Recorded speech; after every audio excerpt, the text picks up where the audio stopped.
morning student. This is your second chapter of geography. Rest of the part is already discussed. Now today I am going to start from natural vegetation and wildlife. Natural vegetation and wildlife exist only in the narrow zone of contact between the lithosphere, hydrosphere and atmosphere that we call biosphere. जो हमारी natural vegetation होती है और wild life जो होती है वो एक कॉन्टैक्ट में एग्जिस्ट करती है. And where is this contact is in between lithosphere, hydrosphere and atmosphere, and we call it biosphere. This contact name is biosphere. In the biosphere, living beings are interrelated and interdependent on each other for survival. In this biosphere में क्या होता है कि जितने भी plants हैं, humans हैं, living beings हैं, they all are interdependent on each other. This life supporting system is known as the ecosystem. Thus, we call it ecosystem because it supports the life. Vegetation and wild life are valuable resource. Vegetation है और जो wild life है, these are very valuable resource for living beings. Plants provide us with timber, give shelter to animals, produce oxygen we breathe, protect soil, so essential for growing crops, act as shelter beds. Okay, then why vegetation is very important for us? Because it provides us too many things, just like timber, shelter to animals, oxygen that we need to breathe, and except that it also protects the soil, and soil is very important for growing crops, and it is also act as a shelter belt, and it is also help in storage of underground water, gives us fruits, nuts, latex, turpentine oil, gum, medicinal plants, and also as paper that is so essential for our studies. इसके अलावा ये हमको क्या provide करती है? Underground water जो होता है उसको स्टोर करती है, फ्रूट्स प्रोवाइड करते हैं, nuts, latex. There are too many products that plant provide us. Next is wildlife includes animals, birds, insects as well as the aquatic life forms. अब जो वाइल्ड लाइफ है उसके अंदर क्या क्या कौन कौन इंक्लूड होते हैं? Animals, birds, insect and aquatic life all are included in wildlife. They provide us milk, meat, hide and wool. Wildlife is also very valuable resource because they provide us too many things like milk, meat, hides and wool. Insect like bees provide us honey, help in pollination of flowers and have an important role to play as decomposers in the ecosystem. Except that there are insects also. Insect में भी जो B होती है वो हमको Honey provide करती है, flowers के पॉलिनेशन में हेल्प करती है and play very important role as a decomposers in the ecosystem. The birds feed on insect and act as decomposers as well. जो बर्ड्स होते हैं वो इंसेक्ट को फीड करते हैं और वो भी एक डीकम्पोजर का वर्क करते हैं. Vulture, due its ability to feed on dead livestock, is a scavenger and considered a vital cleanser of the environment. Vulture क्या है? Vulture एक scavenger है. What is scavenger? That feed on the dead livestock. जो dead livestock पे से अपना पेट भरते हैं और इसको क्या माना गया है? That is cleanser of the environment. Vulture जो है वो हमारे एनवायरनमेंट को क्लीन करने वाला एक पक्षी है. सो एनिमल्स बिग और small all are integral to maintaining balance in the ecosystem. So any animal that is big और small all are very important for maintaining the balance in the ecosystem. Next topic is distribution of natural vegetation. The growth of vegetation depends primarily on temperature and moisture. Everybody knows it that the growth of vegetation किसके ऊपर depend होती है? mainly on the temperature and moisture. The major vegetation types of the world are grouped as forest, grassland, scrubs and tundra. According to temperature and moisture, we classify them in different type of vegetation, and these are forest, grassland, scrubs and tundra. In areas of heavy rainfall, huge trees में thrive.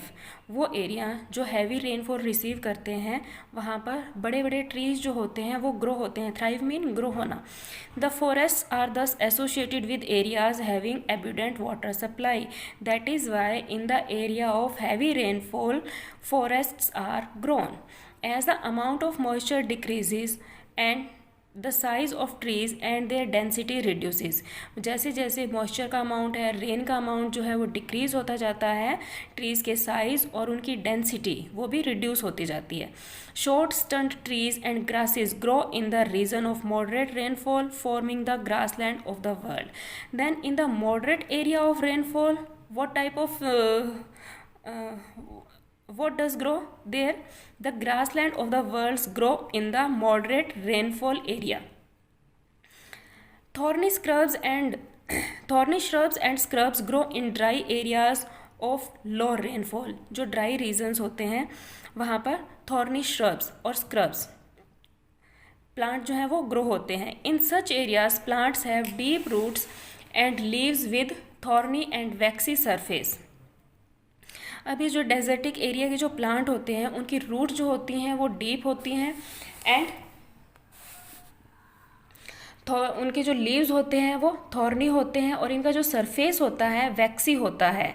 इससे क्या होता है, वैक्सी surface होने से क्या होता है, reduce loss of moisture through transpiration. तो ट्रांसपिरेशन के द्वारा जो मॉइस्चर लॉस होता है वो कम अमाउंट में होता है। Tundra vegetation of cold polar regions comprises of mosses and lichens. Tundra vegetation जो है, tundra vegetation mean in very cold region. Tundra vegetation जो होती है वहाँ पे क्या होता है, comprises of mosses. Mosses are small soft green plant, small छोटे छोटे सॉफ्ट ग्रीन कलर के होते हैं। And lichens are small grey और येलो प्लांट्स, छोटे छोटे येलो और ग्रे कलर के प्लांट्स होते हैं that grow in the tundra region. Next is forests are broadly classified as evergreen and deciduous depending on when they shed their leaves. That you have also read in your 7th class that forests are classified as evergreen. Evergreen mean सदाबहार जो होते हैं, and deciduous depending on when they shade there leaves. किस पे depend होते हैं ये, कि किस तरह से पता चलेगा कि कौन सा ट्री जो है वो एवरग्रीन है और कौन सा डेसिडियस है। ये डिपेंड होते हैं कि कब वो अपने पत्ते को गिराते हैं।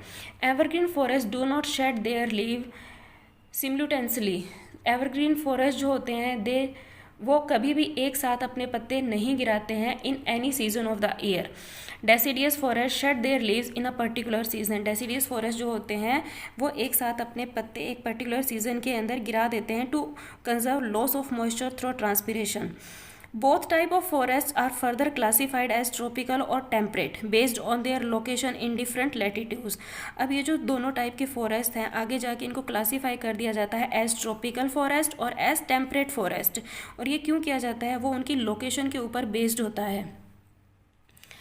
Today there are many more people in the world than there were 2 centuries back. आज के टाइम में क्या हुआ है कि पॉपुलेशन जो है, population is increasing day by day to feed the growing numbers and to feed them large areas of forest have been clear to grow crops.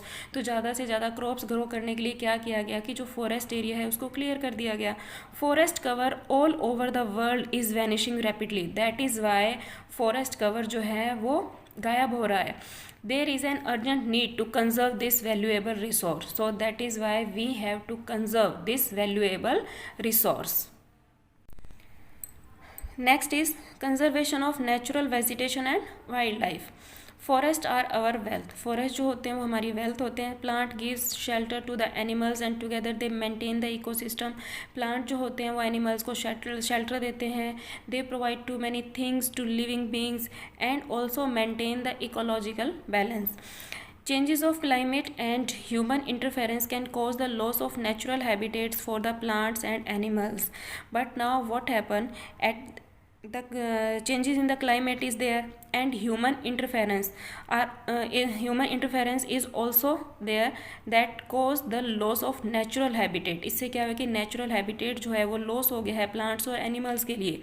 Many species have become vulnerable. बहुत सारी species जो है natural vegetation की they are weak. Vulnerable मतलब weak हो जाना और endangered और they are near danger of disappearing, या उनके ऊपर इस तरह का डेंजर आ गया है कि वो डिसअपियर हो सकती हैं. And some are on the verge of of extinction, और बहुत सारी स्पेसीज जो हैं वो तो बहुत ही क्लोज हैं ख़त्म होने के, एक्सटिंक्ट होने के। Deforestation, soil erosion, constructional activities, forest fires, tsunami and landslide are some of the human and natural activities. There are so many factors just like deforestation, soil erosion, constructional activities, forest fire, tsunami and landslide. इससे क्या हुआ है कि और in natural factors और human factors की वजह से क्या हुआ है कि ये जो प्रोसेस है एक्सटिंक्ट होने का इन रिसोर्सेज के, ये एक्सीलरेट हो गया और भी ज़्यादा तेज़ हो गया है। One of the major concern is the poaching which result in a sharp decline in the number of particular species. इसके अलावा एक मेजर रीज़न है, एक बहुत ही बड़ा कंसर्न का सब्जेक्ट है, that is poaching. Poaching mean when the hunters hunting wild animals. Due to poaching, there are so many species that are endangered. The animals are poached for collection and illegal trade of hides, skin, nails, teeth, horn as well as feathers. In animals को hunt किया जाता है और illegal trade किया जाता है इनका for their hides, skin, nails, teeth, horns etc. Some of these animals are, और जो animals poaching के शिकार होते हैं, these animals are tiger, lion, elephant, deer, black buck, crocodile, rhinoceros, snow leopard, ostrich and peacock. These animals are poached by the hunters. These can be conserved by increasing awareness. We have to conserve these wildlife. And how we conserve it? By increasing awareness. हमको aware होना होगा. Next is national parks, wildlife sanctuaries, biosphere reserves are made to protect our natural vegetation and wildlife. Now government took some steps to protect these. Government established national park, wildlife sanctuaries and biosphere reserve to protect the natural vegetation and wildlife. Conservation of creeks. Creeks means small rivers or a stream.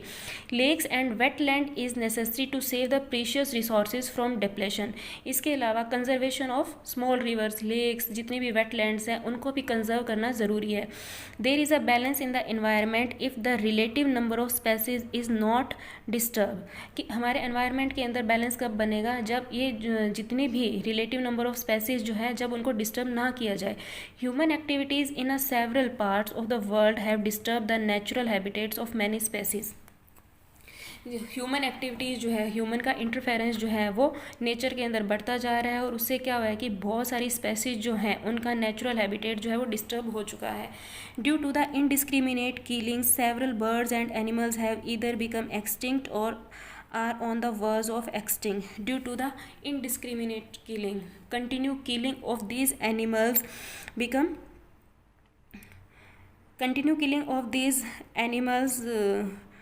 due to the killing of these animals now they become extinct. यहाँ तो बिल्कुल पूरी तरह से वो एक particular species जो है वो ख़त्म ही हो चुकी है. यहाँ they are very near of extinct. यहाँ वो बहुत ही नज़दीक है ख़त्म होने के. Awareness programs like social forestry and Van Mahotsav should be encouraged at the regional and community level.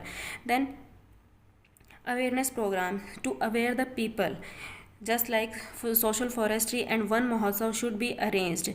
इनको हमको रीजनल लेवल और कम्युनिटी लेवल दोनों पे इंक्रीज़ करना चाहिए, लोगों को अवेयर करना चाहिए. School childrens also should be encourage to bird watch and visit nature camp so that they appreciate the habitat of varied species. इसके अलावा क्या है कि जो स्कूल चिल्ड्रंस हैं उनको भी इनकरेज करना चाहिए कि वो बर्ड्स को वॉच करें और जितने भी नेचर कैंप्स होते हैं उनको वॉच करें और वो वेराइड स्पेसीज की जो हैबिटेट है उनको अप्रिशिएट करें.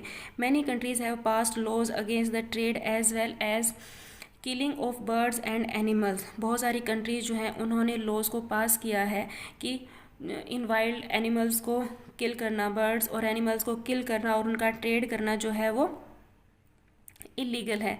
इन India killing lions, tigers, deers, great Indian bustards and peacock is illegal. India के अंदर lion, tiger, deers, great Indian bustard, this is a bird, species of bird and peacock, इनको kill करना illegal है. An international convention CITES has been established that list several species of animals and birds in which trade is prohibited. अब international level पे क्या किया गया? Convention mean it is an international agreement between the countries. ये set किया गया, इसको establish किया गया ताकि बहुत सारी स्पेसीज जो हैं एनिमल्स और बर्ड की, उनको बचाया जा सके। Conservation of plants and animal is an ethical duty of every citizen. इन प्लांट्स और एनिमल को कंजर्व करना हर एक सिटीज़न की ड्यूटी होती है। Now there is 2 glossaries. National park. Then what do you mean by national park? A national area designated to protect the ecological integrity of one or more ecosystems for the present and the future generation. This is a step taken by the government to maintain the ecological balance and to conserve the wildlife for future generation. And next is biosphere reserves. There are 18 biosphere reserves in India. Biosphere reserve series of protected areas, एक series होती है protected areas की, linked through a global network. वो link होती है global network से, intent to demonstrate the relationship between conservation and development. और ये सस्टेनेबल डेवलपमेंट और कंजर्वेशन और रिसोर्सेज के ऊपर और रिसोर्सेज को कंजर्व करने के लिए बायोस्फीयर रिजर्व्स बनाए जाते हैं। This is also a step taken by the government. Now here CITES. Let we see the full form of the CITES. The Convention of International Trade in Endangered Species of Wild Fauna and Flora. CITES ये क्या है कि एक international agreement है between governments के बीच में। It aims to ensure that international trade in species of animals and 20 specimen of wild animals and plants does not threaten their survival. इसके अंदर किया जाता है कि जो वाइल्ड एनिमल जो है और प्लांट की जो स्पेसीज है उनको बचाया जाता है। रफली 5000 species of animals and 28,000 species of plants are protected. इसी से क्या किया गया, इस इंटरनेशनल एग्रीमेंट के बाद क्या किया गया कि 5000 species of animals and 28,000 species of plants are protected. इतनी स्पेसीज को प्रोटेक्ट कर लिया गया है। Bears, dolphins, cacti, corals, orchids and aloes are some examples. और ये कुछ हैं जो इस चीज़ के एग्जाम्पल है। इनको अभी तक इस इंटरनेशनल एग्रीमेंट के द्वारा इनको प्रोटेक्ट किया गया है। नाउ हमारा चैप्टर जो है वो यहीं ख़त्म होता है। Thank you.